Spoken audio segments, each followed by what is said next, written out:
Être agent immobilier, c'est faire face à un ascenseur émotionnel constant, donc il faut être tout le temps au taquet, voilà, pour pas perdre les deals et surtout aussi pour aller vite. Donc, grosso modo, on prend 10 000 € dans notre poche quand on facture à peu près 30 000 € au total sur des honoraires.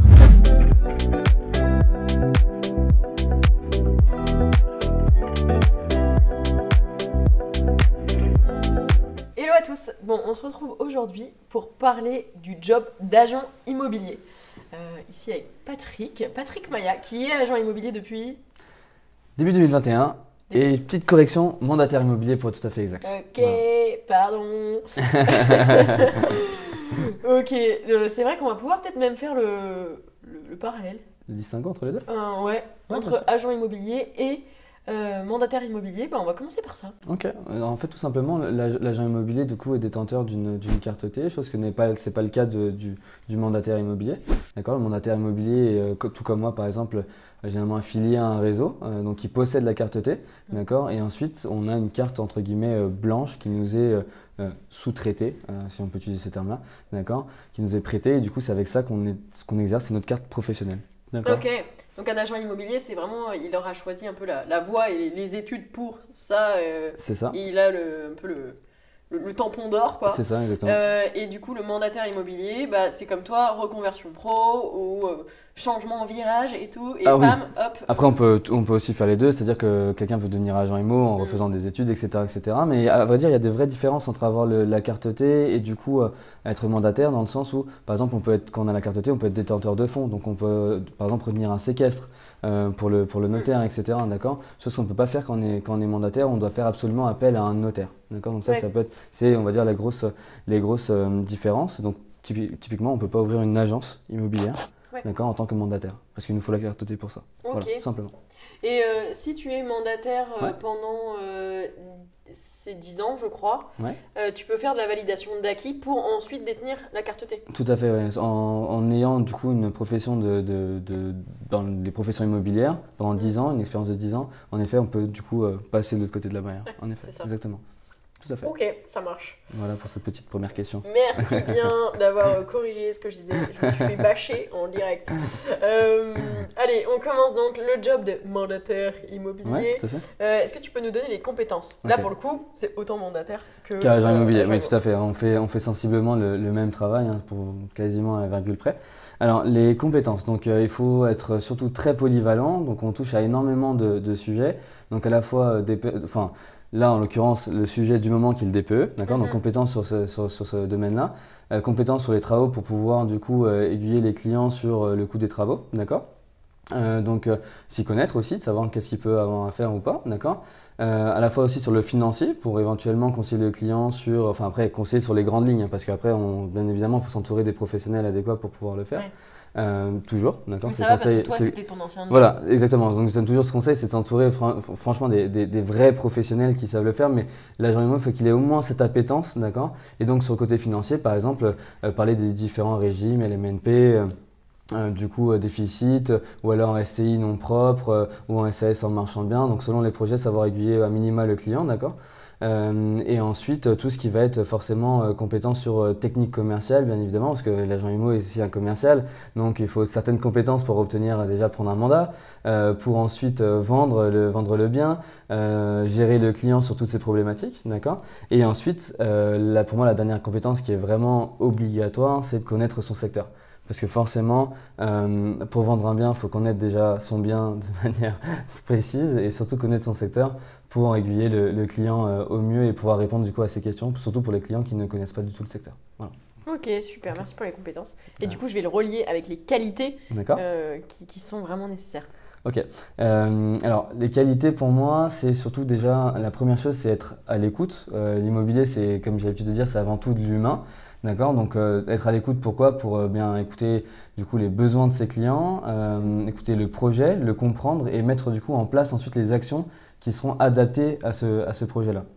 Ensuite, c'est pour moi de savoir bien s'entourer, D'accord? Donc on en revient au fait de s'entourer des professionnels adéquats, donc avoir une équipe de notaires, de photographes, de diagnostiqueurs, d'artisans, d'avocats fiscalistes, d'experts comptables, voilà. Et donc tout ça, il faut le travailler. Donc pour le travailler, il faut du coup aller au contact des personnes et il faut les pratiquer dans le sens où forcément, je t'avoue que les premières fois où j'ai eu affaire à certains experts comptables ou avocats, on collabore mais on ne sait pas forcément où on va. Et puis avec les différents deals qui arrivent, là on voit que voilà, on a cette manière de travailler, peut-être qui plaît plus à d'autres professionnels, etc., qui sont plus adaptés à d'autres professionnels. Voilà, donc en fait, avec le temps, on arrive à avoir son équipe de choc. Et c'est vrai qu'aujourd'hui, ça m'a pris quand même pas mal de temps à la créer. Mais aujourd'hui, c'est vrai que je travaille qu'avec des personnes de confiance. Et ça, c'est très agréable. Et en fait, pour moi, l'agent immobilier est le vrai chef d'orchestre. Et en fait, à mettre en relation toutes ces personnes-là. Et quand tu y arrives, tu arrives à de très très beaux résultats. Et ensuite, pour moi, l'une des dernières qualités la dernière qualité que je vais te donner, qui est très importante pour moi, c'est le fait d'être proactif, réactif, ne jamais abandonner. Être agent immobilier, c'est faire face à un ascenseur émotionnel constant dans tous les domaines, encore par rapport aux acquéreurs, par rapport aux vendeurs, par rapport aux diagnostiqueurs, qui va te dire par exemple après sa visite, je pense que tu vas être en D et en fait tu te retrouves en F une fois qu'il a mis les choses dans la machine. Le fait que le client par exemple va avoir son crédit et finalement il ne l'a pas, enfin le courtier qui te dit ça. Voilà, il y a plein de choses qu'il faut savoir gérer et vraiment le contrôle des émotions est très important. Et il faut être très proactif et il faut savoir vite gérer et pouvoir se retourner et du coup calmer les animosités s'il y en a et faire avancer les choses. Voilà. Et ça, c'est pas évident au quotidien. Ouais, j'en doute pas. Il faut être un peu blindé pour ça. Ok, ça marche, merci. Ouais. Est-ce que tu peux nous détailler un peu les chiffres, le salaire? Okay. D'accord. Alors, il y a deux manières de voir les choses. Il y a donc agent immobilier, on va dire en tant que salarié dans une agence, d'accord. Sans parler, on va dire du responsable d'agence, qui est le directeur, donc forcément rémunération variable, etc. D'entrepreneur, de chef d'entreprise qu'on connaît, qui est classique. Donc on va avoir l'agent immobilier qui va être, on va dire, salarié, d'accord. Donc il va avoir peut-être un mini fixe, d'accord. Et ensuite il va toucher des coms. Selon les agences, c'est variable, d'accord. Donc ça c'est vraiment propre à chaque agence. Et ensuite on va avoir le métier du coup d'agent commercial mandataire, où là du coup ça va être que du variable. D'accord. Et donc on est payé vraiment à la vente. Donc c'est pour ça qu'il ne faut pas oublier que plus on vend cher, plus on gagne, d'accord. Et plus on arrive à faire de ventes, plus on gagne également, d'accord. Donc parfois les personnes ont tendance à oublier du fait qu'on ne souhaite pas faire le deal, on ne souhaite pas négocier davantage, etc. Mais n'oubliez pas que lorsque la personne est payée du coup à la commission ou variable, ce qui est le cas de quasiment toutes les personnes, tous les agents IMO, on a vraiment cette importance de réaliser le deal et donc de vous aider, d'accord. Donc ça c'est vraiment le point le plus important que vous devez avoir, d'accord. Si on vous dit que par exemple, moi parfois il y a des clients qui me demandent une négociation de 50 000, si je vous dis que c'est pas possible, c'est que réellement ce n'est pas possible. Oui, parce que toi tu aurais tout intérêt à la pousser si ça pouvait se faire. Exactement, donc voilà, et puis si je peux lui obtenir, pareil d'un côté pour le vendeur, pareil, si je peux obtenir un maximum d'argent, forcément moi aussi je suis gagnant, et pour l'acquéreur pareil, si je peux lui réussir à négocier un maximum, forcément le deal se fait et je close le deal et je gagne de l'argent également, d'accord. Donc voilà, donc essayez de créer au passage ce petit lien de partenariat. Sur les salaires, après j'ai envie de vous dire, tout dépend du coup lorsqu'on est payé au variable, ce qu'on souhaite avoir.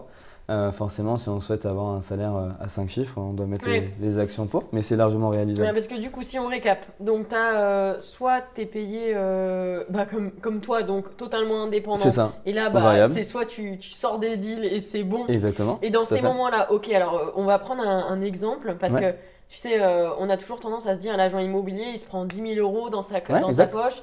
C'est bon, Royal au bar, il roule en Porsche. Tout à fait. Ok, donc tu prends tes 10 000. Qu'est-ce qui te revient vraiment? Ok, je me permets de prendre le téléphone du coup parce qu'on peut faire un calcul en direct éventuellement. D'accord. Donc sur une commission à 10 000 euros, typiquement, donc déjà on enlève la TVA. Donc je pense que ça tout le monde connaît. Donc 20%, on arrive à 8 333 déjà. D'accord. Et ensuite, selon les réseaux auxquels vous… Tous les agents immobiliers sont assujettis à la TVA. Alors du coup, les honoraires sont facturés TTC si vous êtes affilié du coup à un réseau, d'accord. Parce qu'en fait, c'est le réseau qui facture, donc en l'occurrence IAD, Safety ou Efficity, peu importe, d'accord. Et ensuite, nous on fait la facture du coup à IAD ou à Safety ou à Efficity, d'accord. Et là, soit vous êtes assujetti à TVA si vous avez dépassé le plafond, soit vous ne l'êtes pas. Mais en l'occurrence, les plafonds qui sont du coup de 35 000, sauf erreur de ma part, pour être assujetti en auto-entrepreneur à la TVA, d'accord.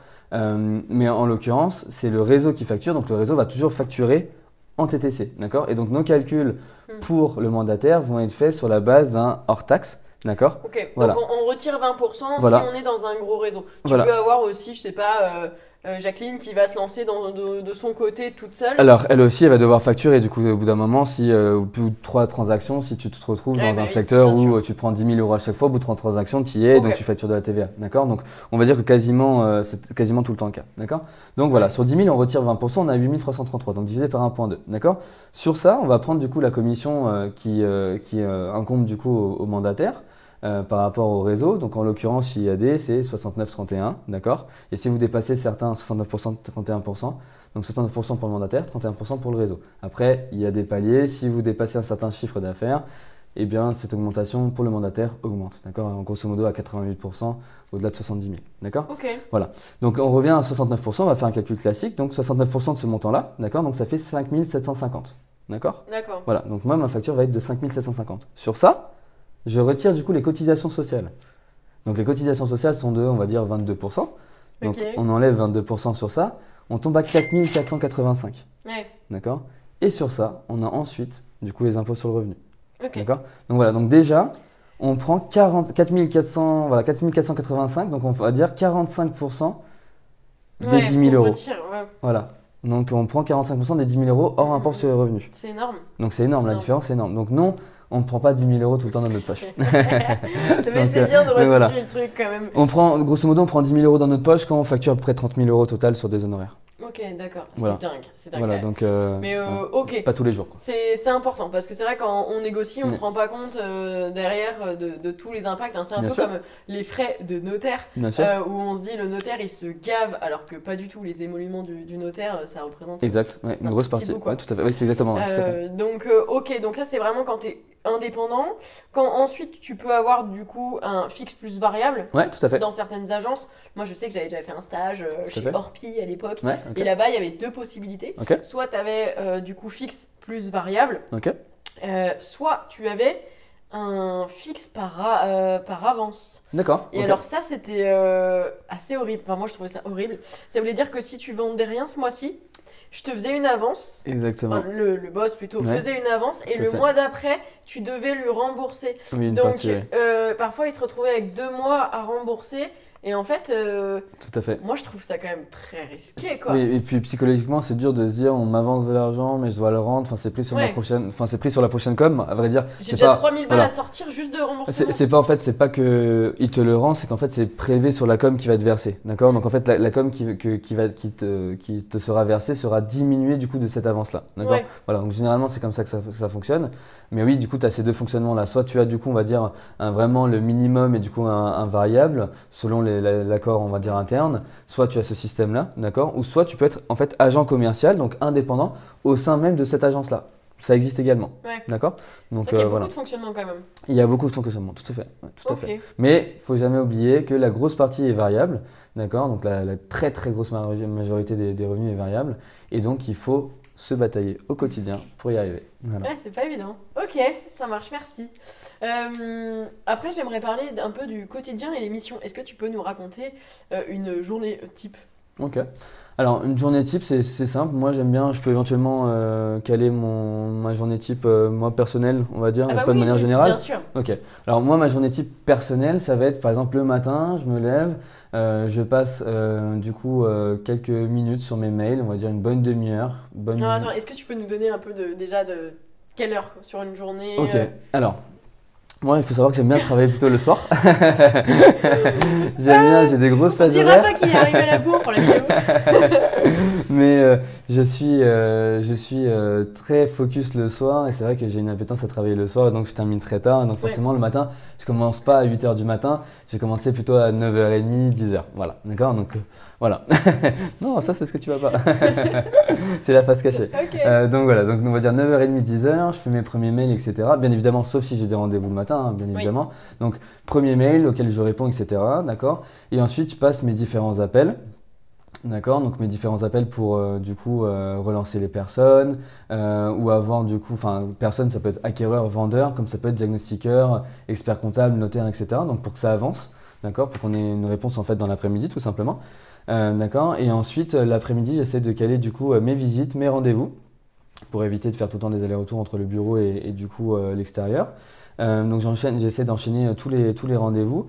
Et c'est là où c'est compliqué, c'est de prendre en même temps les appels du coup des personnes que tu n'as pas réussi à voir le matin ou qui te reviennent sur les sujets que tu as abordés du coup le matin.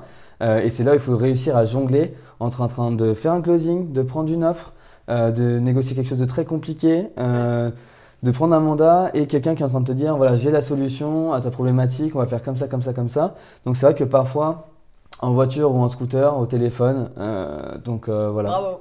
Mais après, attention, les manières légales de faire, bien évidemment. L'intercom ou alors sur le téléphone, sur la voiture. Mais voilà. Et donc, ça va être, on va jongler entre tout ça. Et puis après, le soir, des visites, s'il y a des visites. J'essaie du coup de les enchaîner si on a des visites sur les mêmes biens pour créer l'urgence. Et donc, ça fait partie des techniques d'agent immobilier. C'est un peu les métiers de service aussi, où du coup, tu es obligé de te caler sur les horaires des particuliers. La base. Et t'as le côté caché de l'iceberg où tu as tout le taf administratif à faire. Exactement, tout à fait. Tu bosses tout le temps en fait. C'est ça. Il y a une phrase que je dis, c'est je travaille en vivant et je vis en travaillant. Voilà. Et en fait, c'est que j'essaie d'assembler les deux. Et puis, il faut dire que en fait, la vie de l'agent immobilier, un bon agent immobilier, c'est quelqu'un qui va sympathiser avec tout le monde. Qui va naturel bien évidemment, mais qui va du coup savoir jongler avec tout ça. Et c'est vrai que c'est pas forcément évident, mais on y prend goût. Quand on maîtrise, on y prend vraiment goût. Et donc voilà, ensuite forcément quand on retourne au bureau après les différentes visites, c'est du coup soit du closing pour prévenir les vendeurs, soit du coup répondre aux nouveaux mails. Voilà, donc ça prend pas mal de temps. Et après, il y a les réseaux sociaux à gérer. Voilà, on essaie de faire tout ça en même temps. Donc c'est vrai qu'on est chef d'orchestre même dans nos propres actions. Et après, c'est là où tu dois jauger et donc savoir si tu délègues certaines tâches ou non.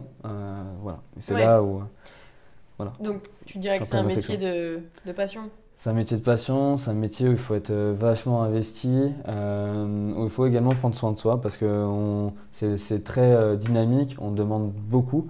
Et donc il faut être tout le temps au taquet, voilà, pour pas perdre les deals et surtout aussi pour aller vite. Donc voilà, enfin parfois tu le vois, on est en train de discuter, je reçois un appel d'un diagnostiqueur, puis d'un expert comptable, puis d'un client vendeur, puis un achat, voilà. Et donc je suis tout le temps au téléphone, et donc il faut savoir jongler et vite et savoir faire les liens entre les choses. Voilà. Ok.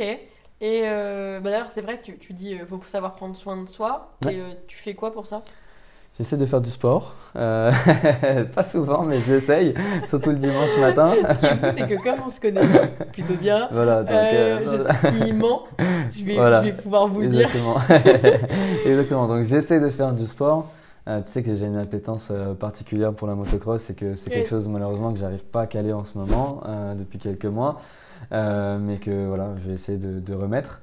Mais bon après, je suis pas le seul dans ce cas-là, n'est-ce pas? Je pense que tu as une appétence pour un sport en particulier et voilà. Je peux aller faire de la motocross, ça m'irait bien. Donc voilà, j'essaie de faire ça et surtout le dimanche j'essaie de cutter un maximum parce que déjà que je suis 6 jours sur 7 et même parfois 7 sur 7 connecté, j'essaie vraiment le dimanche de couper et de faire autre chose que du travail. C'est pas toujours évident parce que parfois on prend du retard.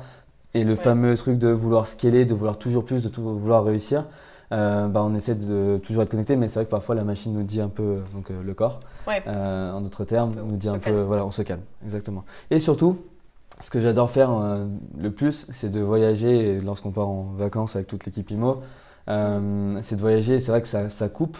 Et mine de rien, même si on continue à travailler sur certaines périodes de la journée, on ne travaille pas dans le même cadre. Et mine de rien, ça change beaucoup de choses.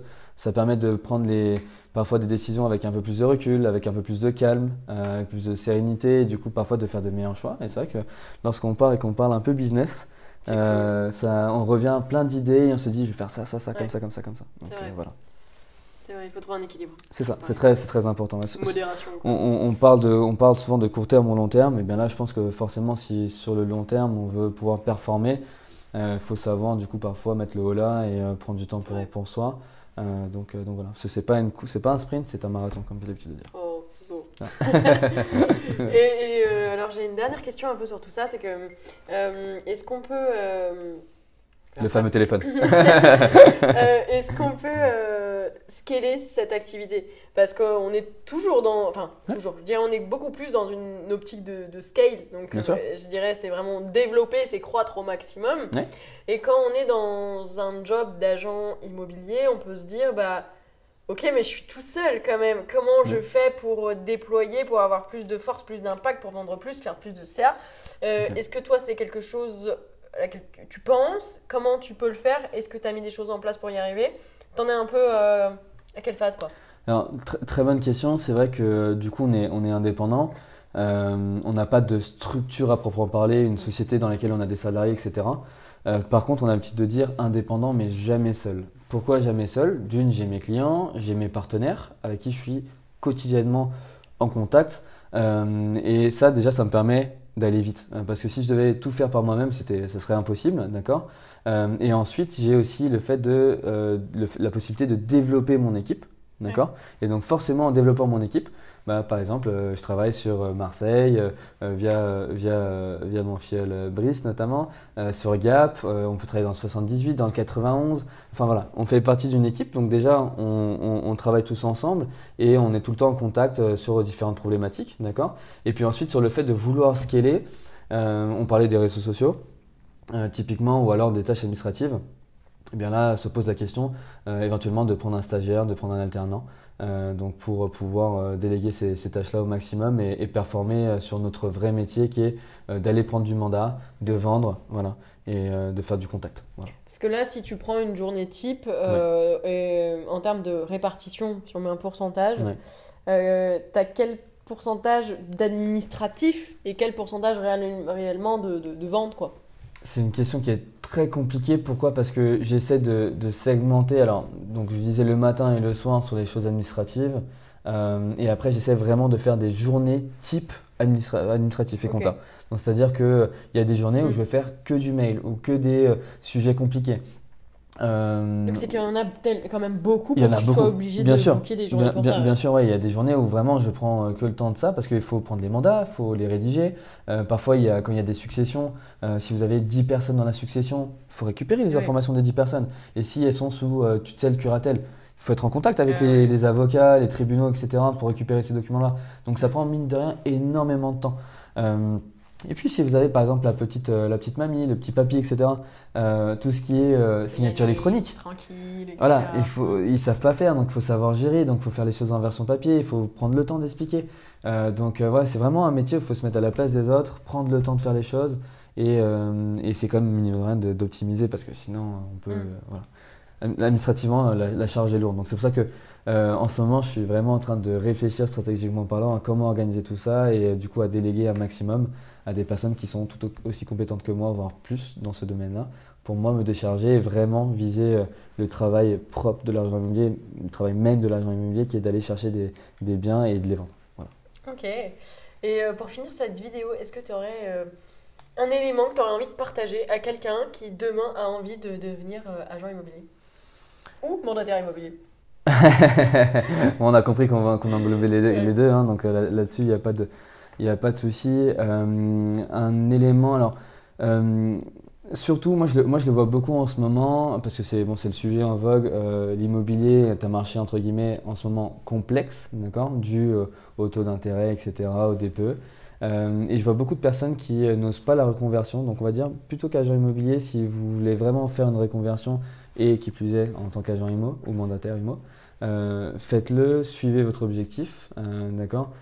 Très important parce qu'il ne faut pas vivre avec des regrets. Et donc ça, moi si je ne l'avais pas fait, si j'étais resté dans cette case, voilà, j'ai fait les études pour être auditeur financier et commissaire aux comptes par la suite, si j'étais resté là-dessus, je ne serais pas là où je suis aujourd'hui et je m'en serais beaucoup voulu, je pense, un jour plus tard. Voilà. C'est beau. Ah, magnifique. Ok, et merci pour toutes ces informations.